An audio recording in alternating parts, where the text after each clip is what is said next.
Our Cherokee ancestors inhabited the southeastern part of this continent for thousands of years before Europeans arrived here. In this Cherokee Almanac, we learn about their life ways and how they were heavily rooted in the balance of nature and taking care of the world around us.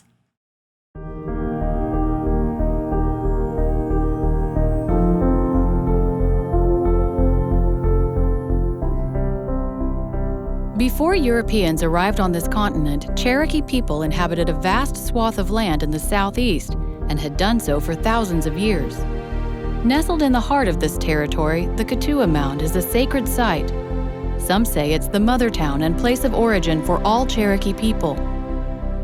If we talk about, how long have Cherokee been here and sort of where are Cherokee from and where can we think about the beginnings of Cherokee culture, we can say that it's, in human terms, since time immemorial.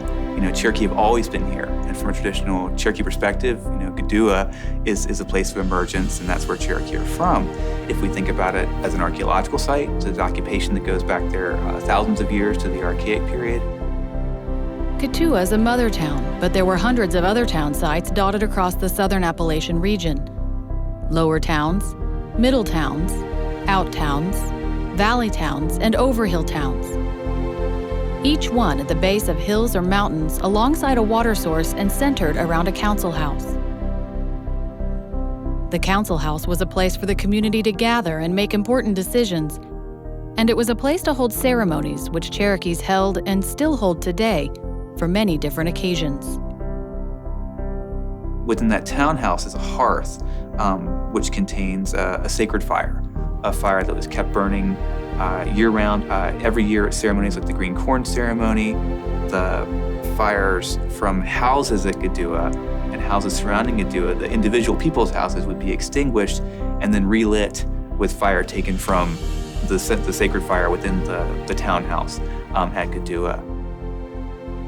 Cherokee Nation has always been kind of a unified people. However, in those pre-contact days, those Cherokee towns operated a little bit more like a loose confederacy. And what tied us together was the clan structure and our shared language and our shared ceremonial observances. Among the most important ceremonies is going to water. Water is of significant importance in Cherokee culture and is at the root of a scientific belief system that many in our tribe have lived by for thousands of years. From the highest points of the mountains all the way down to sea level, we all live downslope, we all live downstream. And that concept of proximity was evident in the way Cherokees looked at how they lived here in the mountains. And it starts with water. Without it, then things begin ceasing to exist. The understanding of how that works is essential in understanding how one has to live here. So water was of great importance.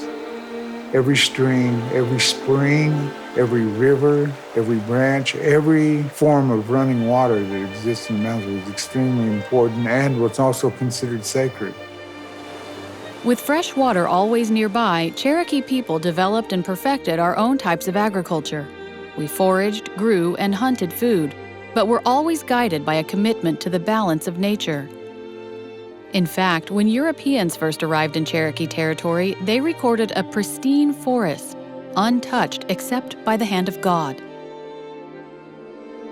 And what Europeans were essentially looking at was a well-manicured, well-stewarded form of agriculture that had existed for thousands of years, maintained in a scientific manner and in a way that provided sustainability for not only the different variations of the veritable life plant forms that were here, but also in this relationship to everything that existed here in terms of animals and fish and fowl and human beings, all working together to create a sustainable world.